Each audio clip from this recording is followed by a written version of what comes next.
आहेत, आपले डोळे बंद ठेवायचे आहेत. हे पुरुषोत्तम, मी मनापासून निष्ठा ठेवते तथागतावर, ज्यांचा प्रकाश आहे व्याप्त अनिर्बंध दश दिशा, आणि माझी निग्रही मनीषा तुझ्या भूमीत जन्म घेण्याची मनचक्षुंना घडते तुझ्या भूमीचे दर्शन. तेव्हा त्रैलोक्यातील सर्व भूमीत तिची श्रेष्ठता जाणते.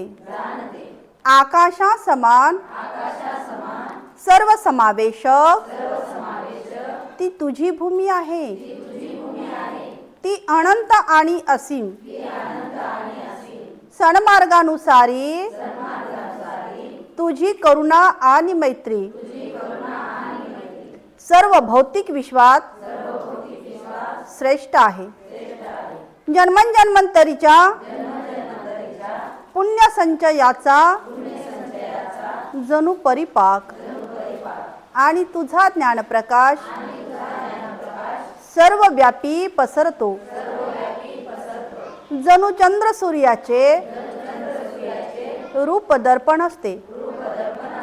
माझी अशी प्रार्थना तिथे जन्म घेतलेले प्राणी मात्र तुझ्या सम करोत सत्यघोष सदोदित.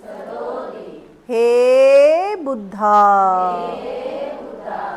हे बुद्धा, हे बुद्धा.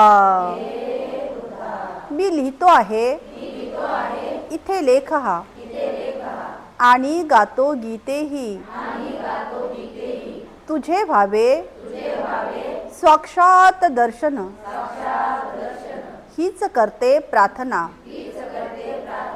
अखिल प्राणी मात्रा सहित ह्या धन्य भूमीत हो मला जन्म प्राप्त, हो मला जन्म प्राप्त, हो मला जन्म प्राप्त. पुष्प आहे. बुद्ध आणि त्यांचा धम्म या ग्रंथाचं या ठिकाणी पठन होत असताना आपण या ठिकाणी पाहिलेलं आहे की घरचं आमंत्रण, अर्थातच या ठिकाणी आपण कपिलवस्तू नगरीला बुद्धांची भेट पाहिलेली आहे. तर या ठिकाणी या कपिलवस्तू नगरीला भेट देत असताना बुद्धांना पुनश्च या ठिकाणी त्यांना विनवणी करण्यात आलेली आहे. परंतु बुद्धांचा या ठिकाणी आपण कालच्या भागामध्ये मनोनिग्रह पाहिलेला आहे. त्यांना जे अन्न कशा पद्धतीचं जाणवतं किंवा आपण त्यांचा बिछाना पाहिलेला आहे, त्यांना मगरीसारखा जाणवतो. आणि म्हणून बुद्ध जे आहेत या ठिकाणी त्यांचा जो निश्चय आहे तो अटळ या ठिकाणी पुनस्त झालेला आहे. आता मात्र पुन्हा या ठिकाणी धम्मदीक्षेच्या या मोहिमेकडे बुद्ध आता या ठिकाणी वळालेले आहेत. तर या धम्मदीक्षेच्या मोहिमेस पुन्हा या ठिकाणी बुद्धांनी सुरुवात केलेली आहे. ही सुरुवात करत असताना या ठिकाणी खेडवळ ब्राह्मणांची या ठिकाणी धम्मदीक्षा कशी झालेली आहे हे आपण या ठिकाणी आजच्या भागामध्ये पाहणार आहोत. बुद्धकुट पर्वतावर या पाठीमागे राजगृहाजवळ एक असं खेड होतं आणि त्या खेड्यामध्ये सुमारे 70 कुटुंब राहत होती. किती कुटुंब राहत होती? 70 कुटुंब राहत होती आणि ती सर्व ब्राह्मणांची कुटुंबे होती. या लोकांना आपल्या धम्माची दिशा देण्याच्या दृष्टीने इच्छेने बुद्ध जे आहेत तेथे आले आणि एका झाडाखाली जाऊन या ठिकाणी ते बसले आहेत.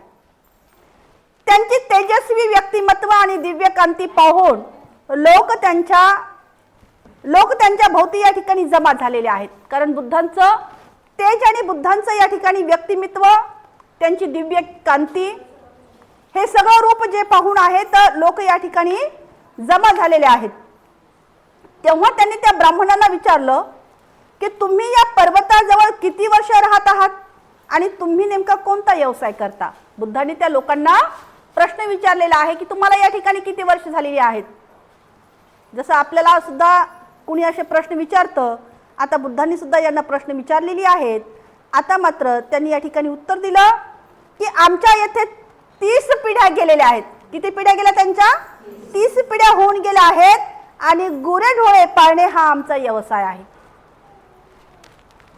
त्यांच्या धार्मिक श्रद्धेविषयी विचारणा केली असताना त्या ठिकाणी त्या ब्राह्मणांनी सांगितलेलं आहे की निरनिराळ्या ऋतूनुसार आम्ही जे ऋतू येतात त्या निरनिराळ्या ऋतूनुसार सूर्य, चंद्र, पर्जन्य आणि अग्नी यांची पूजा करतो आणि त्यांना होम हवन करतो. जसं आदिवासी लोक जे आहेत या सूर्य, चंद्र, पर्जन्य ज्या ऋतुमानानुसार या ठिकाणी पूजा त्यांची सुरू असते, तशाच पद्धतीने या ब्राह्मणांनी सुद्धा आपल्या पूजेचा नियम सांगितलेला आहे आणि होम हवन करतो असंही या ठिकाणी त्यांनी सांगितलेलं आहे. जर एखाद्याला मृत्यू आला तर आम्ही एकत्र येतो आणि ब्रह्मलोकात त्याला जन्म मिळावा आणि अशा प्रकारे जन्म मरणाच्या या फेऱ्यातून तो मुक्त व्हावा म्हणून आम्ही त्या ठिकाणी प्रार्थना सुद्धा करतो असं ब्राह्मणांनी त्यांना उत्तर दिलं. भगवान बुद्धांनी या ठिकाणी उत्तर दिले की हा सुरक्षित मार्ग नाहीये. बुद्ध आता त्यांना म्हणतात की तुम्ही या ठिकाणी जे काही करत आहात हा सुरक्षित मार्ग नाही, कारण यापासून तुमचा काहीच फायदा होणारही नाही. माझ्या मार्गाचे अनुकरण करणे, खरे श्रमण बनणे आणि निर्वाण प्राप्तीसाठी आत्मसंयमनाचा अभ्यास करणे हा तर खरा मार्ग आहे. आणि ते पुढे या ठिकाणी म्हणाले, जे थोटांडाचा अवलंब करून असत्याला सत्य आणि सत्याला असत्य मानतात त्याला कधीही सद्गती प्राप्त होत नाही. जे थोटांड आहे आणि त्या थोटांडाला जे सत्य मानतात की जे असत्य आहे आणि जे सत्य आहे त्याला असत्य मानतात त्याला मात्र कधीही सद्गती प्राप्त होत नाही. परंतु सत्याला सत्य म्हणून जो ज्याचा स्वीकार करतो, जो ओळखतो आणि असत्याला असत्यच मानतो असा मात्र सत्य म्हणजे सम्यक दृष्टी ज्याच्याकडे आहे, एकंदरीतच काय आहे त्याच्याकडे मग सम्यक दृष्टी होय. आणि हिच्यामुळे तुम्हाला काय होईल तर ह्यामुळे तुम्हाला सद्गती प्राप्त होईल किंवा सद्गती लाभेल. जगात मृत्यू जो आहे सर्वत्र मृत्यू आहे. जगामध्ये काय आहे? सर्वत्र मृत्यू आहे. त्याच्यापासून कुणाचीही सुटका नाही. कालच्या सुद्धा भागामध्ये आपल्याला हे गेलेलं आहे. जगामध्ये मृत्यू हा सर्वत्र आहे, त्याच्यापासून कोणाचीही सुटका नाही. ज्याला मृत्यू नाही असे काहीही जन्माला येऊ शकत नाही. ही गोष्ट सर्व प्राणी मात्राच्या बाबतीत लक्षात घेणे आणि म्हणून जन्म मृत्यूच्या बंधनातून सुटण्याची इच्छा करणे म्हणजे खरी धर्म साधना होय. हे शब्द आता त्या ब्राह्मणांनी ऐकले आणि ऐकल्यानंतर त्या ब्राह्मणांनी श्रमण होण्याची बुद्धांना इच्छा प्रकट केलेली आहे आणि बुद्धांनी त्यांना अनुमती दिल्यानंतर त्यांचे मुंडन या ठिकाणी केले आणि मुंडन केल्यानंतर ते खरे आता मात्र श्रमण दिसू लागले. मुंडन केले, त्यांना चिवर दिलेले आहे, आता मात्र ते खरे श्रमण दिसू लागलेले आहेत. नंतर ते सर्व आता विहाराकडे जाण्यासाठी निघाले. कोण निघाले? किती होते? 70 होते. तर हे 70 ही ब्राह्मण जे आहेत आता मात्र बुद्धासोबत विहाराकडे निघालेली आहेत. आता ही विहाराकडे निघालेली आहेत. वाटेत त्यांच्या आपल्या बायका आणि मुलाविषयीचे विचार त्यांना सतावू लागले. परंतु त्याच वेळी जोराने अशी पर्जन्य सृष्टी झाली, म्हणजे पर्जन्य पाऊस आलेला आहे. जोरात अशी काय झालेली आहे? पर्जन्य वृष्टी झालेली आहे. आता हे जात आहेत आणि जाता जाता त्यांच्या मनामध्ये त्यांच्या मुलाबाळाविषयी विचार उत्पन्न झाले. जसं आपल्याला इथं बसल्या बसल्या विचार उत्पन्न होतात, है ना? काय विचार उत्पन्न होतात? घरी गेला का नाही, का इकडे तिकडे पळत आहे, है ना? कुणाचे कुठे विचार, कुणाचे कुठे विचार असे असू शकतात. बरोबर आहे ना सुनीता? असे प्रत्येकाचे विचार कुठे कुठे जाऊ शकतात. तशा पद्धतीचं या ब्राह्मणांचे विचार कुठे गेले आहेत? जात आहेत श्रमण बनून बुद्धांसोबत, परंतु त्यांचं चित्त, त्यांचं मन कुठं अटकलं आहे? बायका आणि मुलांमध्ये अटकलेलं आहे. त्यांचं चित्त, त्यांचं मन जे आहे बायका आणि मुलाविषयीचे विचार त्यांना सतावू लागले. परंतु त्याच वेळी जोराने या ठिकाणी काय झालेली आहे, पाऊस आलेला आहे, पर्जन्यवृष्टी झालेली आहे. आणि मग रस्त्याच्या बाजूला 10 घरं होती, जसं कडकेडेला 10 घरं होती. आणि मग त्याचा आसरा घेण्याचा त्या ब्राह्मणांनी या ठिकाणी, जे श्रमण आता झालेले आहेत, त्यांनी प्रयत्न केला.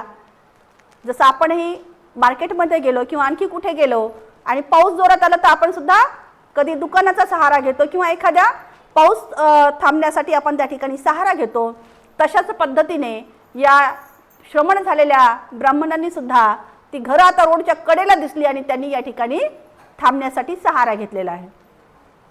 घरामध्ये या ठिकाणी ते प्रवेश करतात, परंतु या ठिकाणी पाऊस येत आहे घरामध्ये. का तर तिथली ते छप्पर जे आहे, पत्तर जे आहे गळत आहे. आणि गळत आहे म्हणून घरामध्ये काय येतं, मग पाऊस येत आहे. रस्त्याच्या बाजूला 10 घरे होती आणि त्यांनी आसरा घेण्याचा प्रयत्न केला, परंतु घरात प्रवेश करताच छपरातून पाऊस गळत आहे आणि पावसापासून रक्षण करणे आता मात्र त्यांना शक्य नाही असं या ठिकाणी दिसू लागलेलं आहे. तेव्हा बुद्ध या ठिकाणी म्हणाले, ज्याप्रमाणे घराचे छप्पर शाबित नसेल म्हणजे पावसाचे पाणी आत येते. घराचं छप्पर जर शाबित नसेल किंवा चांगलं नसेल तर पावसाचं पाणी कुठे येतं, घरामध्ये येतं, घर गळू लागतं. त्याचप्रमाणे ज्यावेळी आपल्या विचारावर आपले काळजीपूर्वक नियंत्रण नसतं, तसंच काय आहे, आपल्या चित्ताचं, आपल्या मनाचं जर काळजीपूर्वक आपल्या नियंत्रण नसेल तर त्यावेळी आपल्या चित्तामध्ये, आपल्या मनामध्ये वासना प्रकट होतात ना. हे इथं आहे का, ते तिथं आहे का, ते कुठं आहे, अशा ज्या गोष्टी आहेत आपल्या चित्तामध्ये, ह्या वासनेच्या गोष्टी आहेत. आणि ह्या कशा होतात, मग आपल्या चित्तामध्ये उत्पन्न होतात. अर्थातच त्या विचारावर आपले काळजीपूर्वक नियंत्रण नसते आणि त्यामुळे आपल्या वासना, अर्थातच ह्या काय आहेत, मग आपल्यामध्ये कामवासना आहेत. ह्या कामवासना आपल्या सर्व चांगल्या संकल्पनांना पोखरून काढतात. ज्या चांगल्या संकल्पना आहेत, जे चांगले विचार आहेत, तर त्याला काय करतात, ह्या पोखरून काढण्याचं काम करतात. परंतु ज्यावेळी जर छप्पर मजबूत असते त्यावेळी त्यातून पाणीही गळत नाही. म्हणजे जर छप्पर चांगलं असेल, घराचं शाबित असेल, तर घरामध्ये पाणी येईल का, पाऊस येईल का, नाही येणार. आणि त्याचप्रमाणे आपल्या चित्तवृत्तीवर नियंत्रण ठेवणे, आपल्या चित्तवृत्तीवर नियंत्रण ठेवणे. या ठिकाणी मी लागलीच म्हटलेलं आहे, किती होते कुटुंब, किती होते माणसं, जसं आमच्या अक्काने उत्तर दिलेलं आहे. बाकीच्यांना पटकन आलं नाही, म्हणजे आपण या ठिकाणी हे ऐकून, म्हणजे त्याप्रमाणे आपल्या चित्तवृत्तीवर नियंत्रण ठेवणे आणि विचारपूर्वक वर्तन केले तर आपल्या वासना निर्माण होत नाहीत किंवा आपल्या जे विचार आहेत ते विचलित सुद्धा होत नाहीत किंवा ते विचार आपल्याला विचलित करू शकत नाहीत. आता ह्या बाबी ज्या आहेत हे ऐकून ते 70 ब्राह्मण आपल्या वासना ज्या आहेत दोषास्पद आहेत याबद्दल त्यांना या ठिकाणी जरी खात्री पटली तरी ते संपूर्ण संशयमुक्त मात्र झालेले नव्हते. तरी सुद्धा ते बुद्धासोबत पुढे पुढे चालूच लागले. पुढे जात असताना एक सुगंधित व्यसन जमिनीवर पडलं आणि त्यांनी ते पाहिलं आणि बुद्धांनी त्याकडे लक्ष वेधण्याची संधी घेतली आणि जरा पुढे या ठिकाणी पुन्हा चालत असताना त्यांना जवळच एक मासाचे आतडे पडलेले आढळले आणि त्याची काय येऊ लागली, मग दुर्गंधी येऊ लागली किंवा वास येऊ लागला. त्यांनी त्याच्याकडे सुद्धा त्या श्रमणांचं लक्ष वेधलं. म्हणजे जे सुगंधित व्यसन आहे त्याच्याकडे सुद्धा लक्ष वेधलं आणि जे मासाचं किंवा आतडे पडलेले आहेत त्याच्याकडे सुद्धा त्यांचं लक्ष केंद्रित केलं किंवा वेधलं.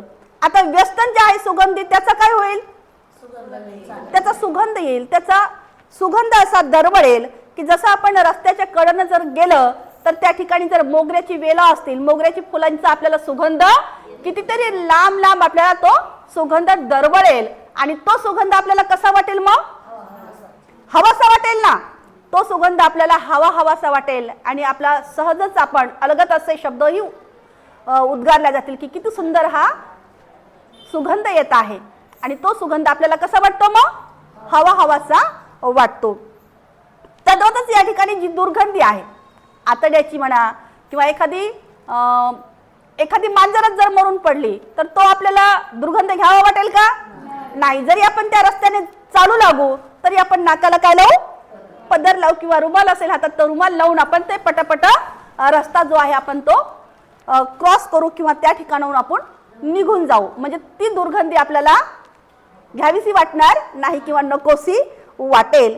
आणि हेच या ठिकाणी बुद्धांनी सांगितलेलं आहे की जो शूद्र आणि नीच स्वभावाच्या माणसाची संगत करतो, जो शूद्र आणि नीच स्वभावाच्या माणसाची संगत करतो त्याची स्थिती कशी होती मग?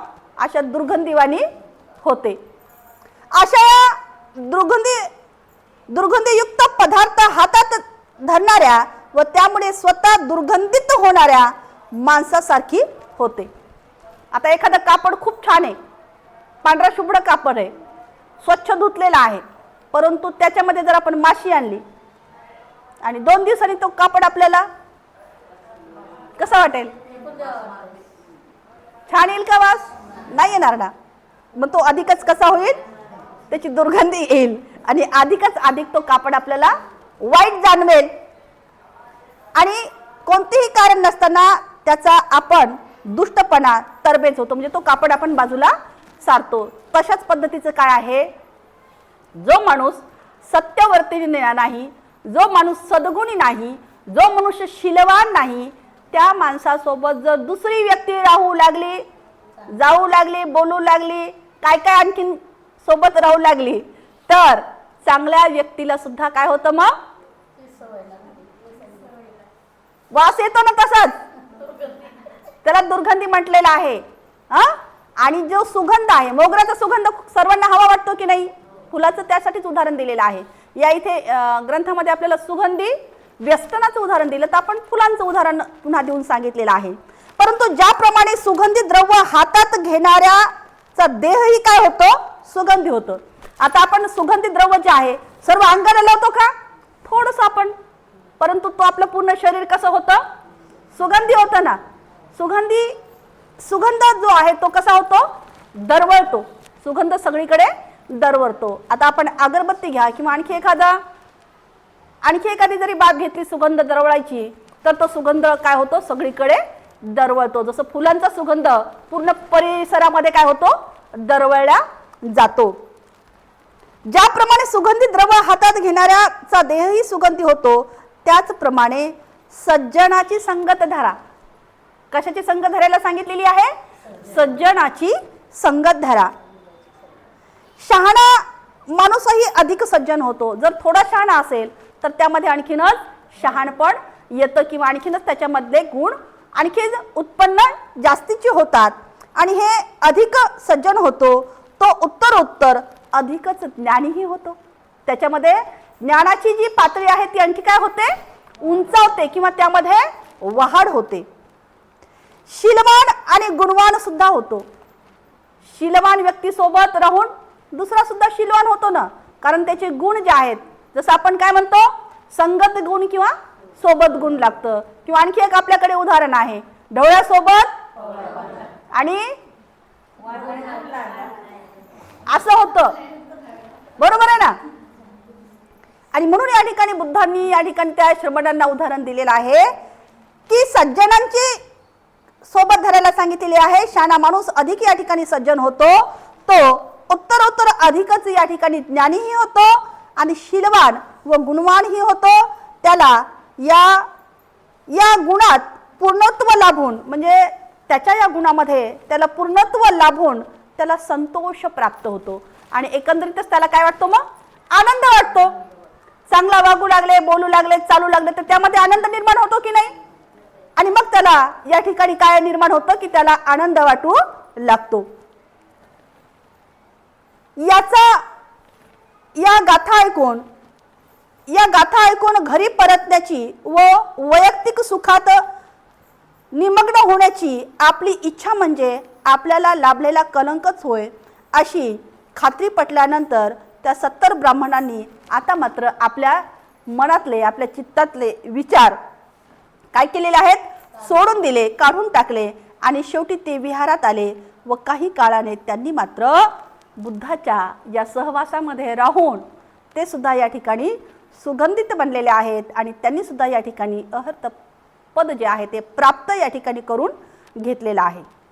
तद्वतच या ठिकाणी उत्तरावती ब्राह्मणांची सुद्धा या ठिकाणी धम्मदीक्षा घेत असताना बुद्ध श्रावस्ती नगरीमध्ये अनाथपिंडकाच्या जेतवनामध्ये राहत असताना मनुष्य व देव यांच्या कल्याणार्थ आपल्या धम्माची शिकवण देत होते। त्यावेळी पूर्वेच्या बाजूला उत्तरावती नावाच्या प्रदेशात 500 ब्राह्मण या ठिकाणी राहत होते। अंगाला चिखल वगैरे फासून ऋषी होण्याच्या आकांक्षेने त्या गंगेच्या काठावर राहणारा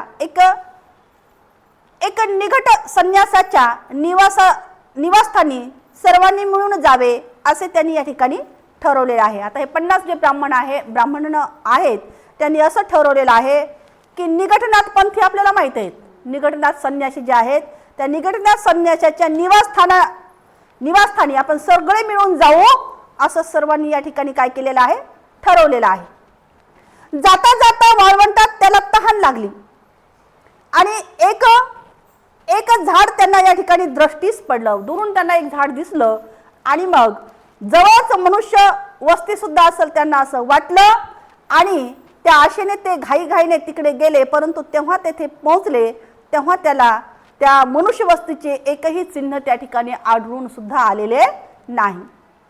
अशा परिस्थितीत ते मोठमोठ्याने आक्रोश करू लागले आणि अकस्मात त्या झाडातून त्यांना तेथे झाडावर राहणाऱ्या समदाचा आवाज ऐकू आला आणि त्याच्या आक्रोशाचे कारण त्यांनी विचारले असता ते कारण ऐकल्यावर त्यांना या ठिकाणी येथेच खाण्यापिण्यास दिले।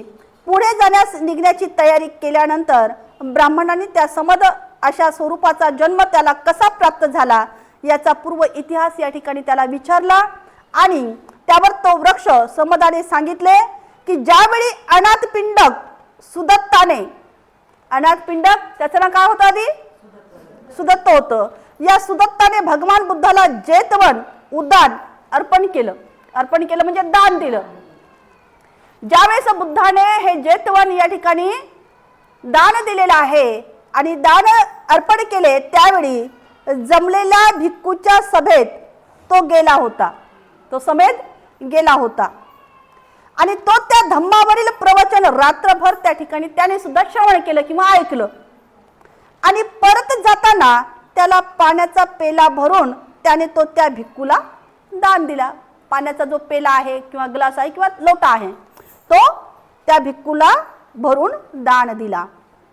दुसऱ्या दिवशी सकाळी तो घरी परत आला आणि कसला त्रास झाला म्हणून तुम्ही रात्रभर या ठिकाणी घराच्या बाहेर होते। त्याची पत्नी त्याला विचारू लागली, तुम्ही रात्रभर का घरी आले नाही आणि कशामुळे तुम्ही रात्रभर बाहेर होते, कसला त्रास होता असं या ठिकाणी त्याची पत्नी त्याला विचारू लागली।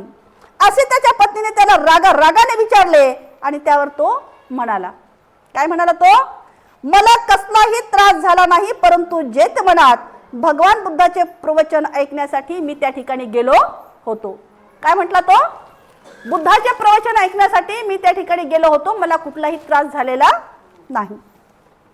जेव्हा त्याच्या पत्नीने भगवान बुद्धाला आता मात्र काय केलेले आहे, शिव्या द्यायला सुरुवात केली, शिव्याशाप देण्यास सुरुवात केली व ती म्हणाली, हा गौतम म्हणजे लोकांची फसवणूक करणारा एक वेडा धर्मोपदेशक आहे, इत्यादी इत्यादी इत्यादी ती या ठिकाणी बोलू लागली। जेव्हा तिच्या म्हणण्याला या ठिकाणी त्या समेतनं विरोध केला नाही, उलट त्या म्हणण्या पुढे तो मात्र मान डुळू लागला। त्याने पत्नीला विरोध केला नाही, तो मात्र मान त्याने झुकवली आणि म्हणून मी मेल्यावर समज झालो, परंतु माझ्या या भित्रेपणामुळे मला या झाडावर डांबून ठेवण्यात आले आहे।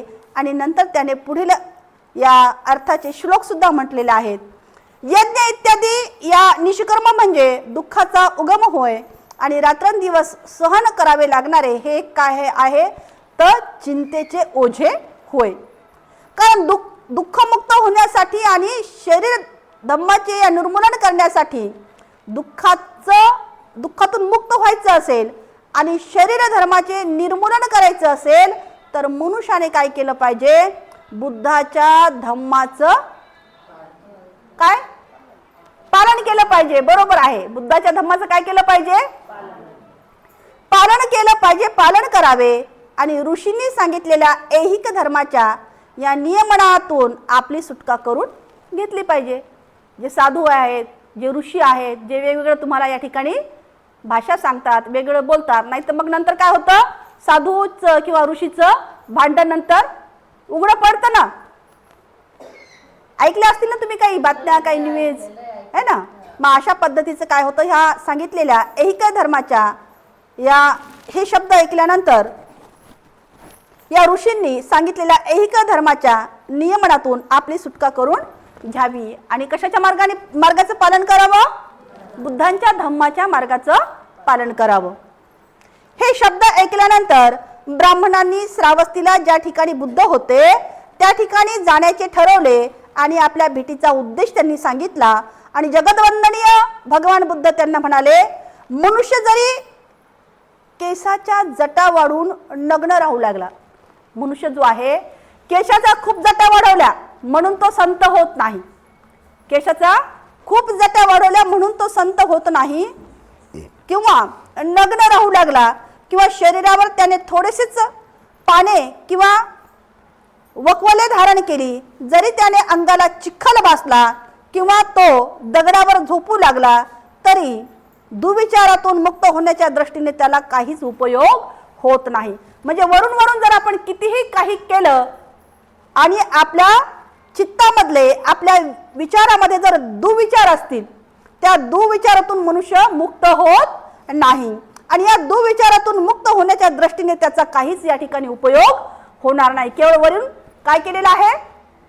वरून संन्यासाची कपडे परिधान केलेले आहेत, लांब लांब जटा वाढवलेल्या आहेत, खूप मोठ्या शरीराला भस्म भासलेला आहे, आणखी काही आडव्या पट्ट्या, उभ्या पट्ट्या, काय काय त्या डोक्याला लावून घेतलेल्या आहेत आणि मग हे वरवरचं जे काही दिखावा आहे यानं काही होणार आहे का?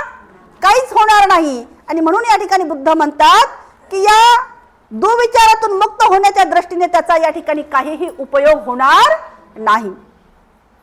जो कलह करीत बसत नाही किंवा हत्याही करत नाही किंवा अग्नीच्या साह्याने नाशही करीत नाही, ज्याला विजयाची इच्छा सुद्धा नसते, जो सगळ्या या जगाविषयी सदिच्छा बाळगतो, त्याच्या बाबतीत द्वेष किंवा तिरस्काराची भावना निर्माण होण्यास कारणच मिळत नाही. कारण जो आपल्या विचारामध्ये सदविचारी आहे त्याच्या विचारामध्ये दुर्गुण कदापि येणार नाहीत आणि असा व्यक्ती जो सगळ्या जगाविषयी सदिच्छा बाळगतो त्याच्या बाबतीत द्वेष किंवा तिरस्काराची भावना निर्माण होण्यास कोणतंही आपल्याला या ठिकाणी कारण मिळू शकत नाही. पुण्य लाभावे म्हणून भूताखेतांना जो बळी देतो किंवा परलोकी सुखाच्या फळाची अपेक्षा करतो त्याला मिळणारे सुख हे सत्पुरुषाचा आदर करणाऱ्या माणसाच्या सुखाच्या 1/4 बरोबर नसते. काही काय म्हणतात लोक, पुण्य लाभावं म्हणून काही जण या ठिकाणी जे प्राणी हत्या करतात किंवा वेगवेगळ्या, त्याला आपण कंदोऱ्या म्हणतो, अशा पद्धतीचं जे कुणी काही करतं तर ह्या बाबीमुळे पुण्य लाभावे म्हणून जो भूताखेतांना जो बळी देतो है ना, आणि हा बळी देतो किंवा परलोकी सुखाच्या फळाची तो अपेक्षाही करतो, परंतु त्याला मिळणारे सुख हे सत्पुरुषाचा आदर करणाऱ्या माणसाच्या सुखाच्या 1/4 बरोबर नसतं. म्हणजे जो चांगल्या पुरुषाची, कोणत्या पुरुषाची? सत्य पुरुषाची, जो सद्गुणी आहे, सत्यवचनी आहे, सदाचारी आहे, अशा व्यक्तीची जर पूजा केली तर वरील जो काही करत असेल त्याचा 1/4 सुद्धा भाग त्याच्यामध्ये नसतो. आणि जो सदाचरणाविषयी तयार असतो आणि इतरांचा योग्य तो मान राखतो, जो सदाचाराविषयी तत्पर असतो, सदोदित तो सदाचरणाच्या मार्गाने जाण्यासाठी तत्पर असतो आणि इतरांना तो योग्य मान राखतो, इतरांचा काय करतो? तो योग्य मानही राखतो आणि वयोवृद्धाविषयी नेहमी आदर बाळगतो. वयोवृद्धाविषयी काय बाळगतो? आदर बाळगतो. त्याला सौंदर्य, सामर्थ्य, आयुष्य, शांती या 4 सुखाची प्राप्ती होते. आणि पतीकडून हे ऐकल्यानंतर त्याची पत्नी आता मात्र शांत झालेली आहे. अर्थातच या ब्राह्मणांची या ठिकाणी काय झालेली आहे? मग हे विचार ऐकून त्या 500 ब्राह्मणांची सुद्धा या ठिकाणी या धम्मामध्ये दीक्षा झालेली आहे. काल आपण या ठिकाणी जी श्रद्धा आहे त्या श्रद्धेबद्दल आपण या ठिकाणी ऐकलेलं होतं की माणसाची श्रद्धा या ठिकाणी उत्पन्न झाल्यानंतर मनुष्य जे आहे कोणतीही बाब पाहत नाही, परंतु ती श्रद्धा कशी असावी? निस्वार्थ असावी, डोळस असावी. ती श्रद्धा अंधश्रद्धेला खतपाणी घालू नये. उपाली नावाची या ठिकाणी धम्मदीक्षा आपण पाहून थांबणार आहोत. परत जात असताना उपाली नावी विचार करू लागला की शाक्य हे भयंकर लोक आहेत. या अलंकारासह आता उपाली नावी कोण आहे सांगा? हो आहे, बोला. याची सुरुवातीला काही शब्द आलते का याच्याबद्दल? उपाली नाव्याबद्दल ऐकलं होतं का? नाही ऐकलं. जो उपाली नावी होता त्याला सिद्धार्थाने आपले अलंकार वगैरे सगळे दिले होते, आठवलं? आणि तू आता हे अलंकार वगैरे सगळे घेऊन जा. आता त्याला काय वाटलेलं आहे पहा. त्याला वाटलं मी जर तिथे जाऊ घेऊन तर लोक माझ्यावर शंका धरतील, मला मारतील. आणि ते गाठोडे मग काय करतं? ते बांधतं आणि झाडाला टांगून ठेवतं. आता ते आहे. परत जात असताना उपाली नावी विचार करू लागला, शाक्य हे भयंकर लोक आहेत. या अलंकारासह मी परत गेलो तर मी माझ्या सोबत्याला ठार मारले आणि त्याचे अलंकार घेऊन पळालो असे समजून तेही मला ठार मारतील. मग शाक्य कुळातील ते तरुण ज्या मार्गाने गेले त्या मार्गाने मी का जाऊ नये? त्या मार्गाने मीही का जाऊ नये? बुद्ध ज्यावेळेस या ठिकाणी घरी आलेले आहेत आणि बाकीचे लोक सुद्धा त्यांच्यासोबत येतात आणि ते लोक जे आहेत सगळे त्यांचे दागिने जे अलंकार आहेत त्या नाव्याकडे देतात. आता नावी गाठोड बांधतो आणि घरी घेऊन म्हणजे तिकडेच घेऊन जाण्यासाठी जातो. परंतु जाता जाता त्याच्या मनामध्ये हे विचार येतात की मी जर हे घेऊन गेलो तर मला तिथले लोक शाक्य जे आहेत खूप असे त्यांना वाटेल की मी यांना मारले आणि यांचे दागिने आहेत असं त्यांना वाटेल. आणि मग त्याच्या मनातले विचार बदलले आणि त्याला असं वाटलं की मी सुद्धा या ठिकाणी त्यांच्यासोबत का जाऊ नये आणि खरोखरच मी का जाऊ नये? उपालीने स्वतःलाच विचारले आणि ते अलंकाराचे गाठोडे पाठीवरून खाली उतरून ते एका झाडाला ते टांगून तो म्हणाला, ज्याला हे सापडेल त्याने भेट म्हणून हे त्या ठिकाणी घेऊन जावे. ते जे दागिन्याचं गाठोडं आहे त्याने ते झाडाला टांगलेलं आहे आणि ज्याला हे भेटेल त्याने ते भेट म्हणून हे घेऊन जावे. आणि तो शाक्य तरुणांना मागोमाग जाण्यासाठी मागे फिरला. शाक्याने त्यांना दुरूनच येताना पाहिले आणि ते त्याला म्हणाले, उपाली तू परत का गेला नाहीस? तू परत या ठिकाणी आलास? तेव्हा त्याने आपल्याला काय वाटले ते सांगितले. त्यावर ते म्हणाले, उपाली तू परत गेला नाहीस हे बरे केलेस, कारण शाक्य हे भयंकर लोक आहेत आणि त्यांनी तुला ठार मारले असते. आणि येथे बुद्ध होते तेथे ते उपाली नाव्याला बरोबर घेऊन आले. तेथे पोहोचल्यावर त्यांनी भगवंतांना वंदन केले आणि ते एका बाजूला बसले. याप्रमाणे बसल्यावर ते तथागतांना म्हणाले, भगवंत आम्ही शाक्य गर्विष्ठ आहोत आणि या उपाली नावी बऱ्याच दिवसापासून आपली सेवा करीत आहे. भगवंतांनी आमच्या अगोदर त्याला आपल्या भिक्खू संघात घ्यावे, म्हणजे त्याला आम्ही योग्य तो आदर मान देऊ आणि आमच्यातील ज्येष्ठ म्हणून आम्ही त्याला हात जोडून वंदन करू. म्हणजे अशा रीतीने आमच्यातील शाक्यांचा गर्व जो आहे नष्ट होईल किंवा गर्व या ठिकाणी गळून पडेल. म्हणजे बुद्धांच्या या ठिकाणी जे शाक्य संघातील लोक आहेत ते श्रीमंत घराण्यातले आहेत, गर्विष्ठ आहेत, परंतु त्यांचे विचार जे बुद्धाच्या जसं आपण आताच ऐकलेलं आहे, चांगल्या व्यक्तीसंग शीलवान व्यक्तीसोबत जर आपण राहू लागलो तर आपल्या चित्तामधले विचार बदलतात. आता यांच्या चित्तातले यांचे विचार कसे झालेले आहेत की अगोदर जो आहे तुम्ही त्या न्हाव्याला धम्माची दीक्षा द्या, म्हणजे अगोदर जो या ठिकाणी धम्माची दीक्षा घेईल त्याला आपण वरिष्ठ मानतोत ना. जो आता भिक्खू संघामध्ये पहा, जे वरिष्ठ भिक्खू आहेत त्यांना जे नंतर किती जरी वय असलं किंवा किती जरी श्रीमंत असले तर अगोदर ज्यांनी या ठिकाणी दीक्षा घेतलेली आहे त्यांना या ठिकाणी त्यांना वंदन करावं लागतं. आता हे असंच म्हणतात की त्या न्हाव्याला तुम्ही अगोदर ही दीक्षा द्या, म्हणजे आम्ही त्याला काय करू, वंदन करू, त्याचा आदर करू. आणि तेव्हा या तथागताने पहिल्या प्रथम उपाली न्हाव्याला प्रवज्जा देऊन भिक्खू संघात सामील करून घेतले आणि तदनंतर त्या शाक्य कुळातील तरुणांना भिक्खू संघाची या ठिकाणी दीक्षा दिली. अर्थातच या ठिकाणी बुद्धाचा धम्म काय आहे तर समानतेवर आधारित आहे. इथे समानता आपल्याला दिसून आली की नाही, आहे ना. म्हणजे जी दरी आहे श्रीमंत गरिबाची किंवा या ठिकाणी जी आपल्याला वर्ण व्यवस्था सांगितली होती ती वर्ण व्यवस्था या ठिकाणी काय झालेली आहे, नष्ट झालेली आहे. या धम्मामध्ये ती व्यवस्था काय झाली, नष्ट झाली. या ठिकाणी न्हाव्याला सुद्धा बुद्धांनी आपल्या धम्माचा अनुग्रह दिलेला आहे. बुद्धांनी या ठिकाणी त्या न्हाव्याला धम्माची दीक्षा प्रथम दिलेली आहे.